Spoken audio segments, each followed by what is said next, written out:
આ મોંઘવારીમાં જો ઘરમાં કોઈ મોટી મોટી બીમારી આવી જાય તો આખી બચત એક ઝાટકે સાફ થઈ જાય.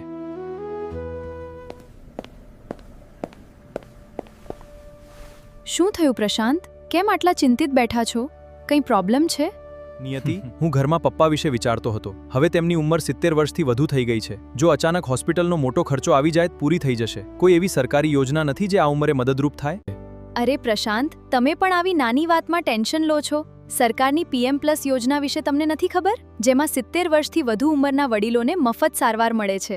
હા, મેં સાંભળ્યું તો છે, પણ આનું કાર્ડ કેવી રીતે બનાવવું, કઈ પ્રોસેસ કરવી એ કંઈ સમજાતું નથી. ઇન્ટરનેટ પર પણ બધું બહુ અઘરું લાગે છે. તો તમે હજુ સુધી PMJ ઇન્ફો હબ ચેનલ નથી જોઈ? હું બધી સાચી એટલી સરળ ભાષામાં સમજાવે છે કે આપણે પોતે જ ઘરે બેઠા મોબાઈલથી કાર્ડ બનાવી શકીએ. અરે વાહ, આવી સરસ ચેનલ છે. તો હું અત્યારે જ તેને સબસ્ક્રાઇબ કરી લઉં છું. પણ આ 70+ વયસ્કોના કાર્ડ બનાવવાનો વિડિયો ક્યાં મળશે? તમે બિલકુલ ચિંતા ના કરો. PMJ ઇન્ફો હબ પર આનો જ એક ખાસ સ્પેશિયલ વિડિયો આવી ગયો છે. ચલો, આપણે બંને સાથે મળીને જ આખી પ્રોસેસ જોઈ લઈએ.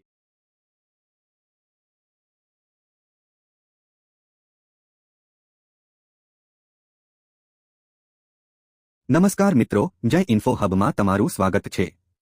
આજે આપણે જોઈશું કે 70 વર્ષથી વધુ ઉંમરના વડીલો માટે આયુષ્માન ભારત એટલે કે PMJ 70+ કાર્ડ ઘરે બેઠા ઓનલાઈન કેવી રીતે બનાવવું. સૌથી પહેલા ગૂગલ પર જઈને બેનિફિશિયરી .gov.in સર્ચ કરો અને ઓફિશિયલ પોર્ટલ ઓપન કરો. પોર્ટલ ઓપન થયા પછી જમણી બાજુ તમને લોગિન માં બેનિફિશિયરીનો ઓપ્શન દેખાશે, તેના પર ક્લિક કરો. હવે ત્યાં આપેલ કેપ્ચા કોડ ધ્યાનથી બોક્સમાં ટાઈપ કરો. ત્યારબાદ તમારો ચાલુ મોબાઈલ નંબર નાખીને વેરીફાઈ બટન પર ક્લિક કરો. મોબાઈલ પર એક OTP આવશે, તેને એન્ટર કરો અને લોગિન પર ક્લિક કરો.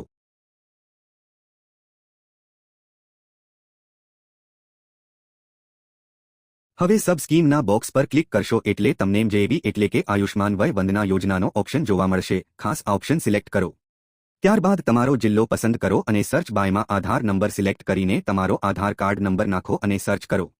જો તમારો રેકોર્ડ ન મળે તો નીચે આપેલ લિંક પર ક્લિક કરીને નવું ફોર્મ ઓપન કરો. અહીં વડીલનો આધાર નંબર નાખીને વેરીફાઈ પર ક્લિક કરો. સ્ક્રીન પર એક કન્સેન્ટ બોક્સ ખુલશે, તેમાં અલાઉ પર ટિક કરો. હવે આધાર સાથે લિંક હોય તેવા મોબાઈલ નંબર પર અને તમારા લોગિન મોબાઈલ નંબર પર એમ બંને પર OTP આવશે. બંને OTP બોક્સમાં સાચા એન્ટર કરો અને પ્રક્રિયા આગળ વધારો.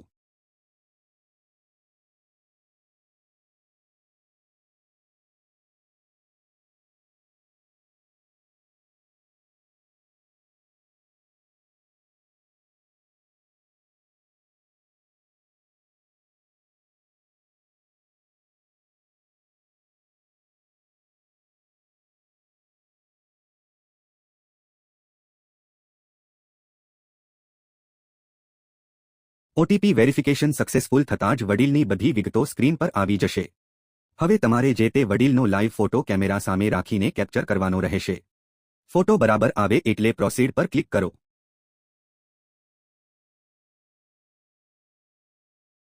છેલ્લા સ્ટેપમાં બાકી રહેતી વિગતો જેવી કે કેટેગરી, પિનકોડ અને તમારું એડ્રેસ એટલે કે વોર્ડ કે વિલેજ બરાબર પસંદ કરી લો. જો પરિવારના અન્ય સભ્યો ઉમેરવા હોય તો તેની વિગત નાખો, નહીંતર બોક્સ પર ટિક માર્ક કરી જોયું કન્ફર્મ કરો. કેટલી સરળ પ્રોસેસ છે આ કાર્ડ બનાવવાની? પરંતુ આ કાર્ડને ડાઉનલોડ કેવી રીતે કરશું? તેના માટે બીજો વિડિયો જોવો પડશે. ચેનલને સબસ્ક્રાઇબ કરી લેજો. તમે પણ સબસ્ક્રાઇબ કરવાનું ભૂલશો નહીં.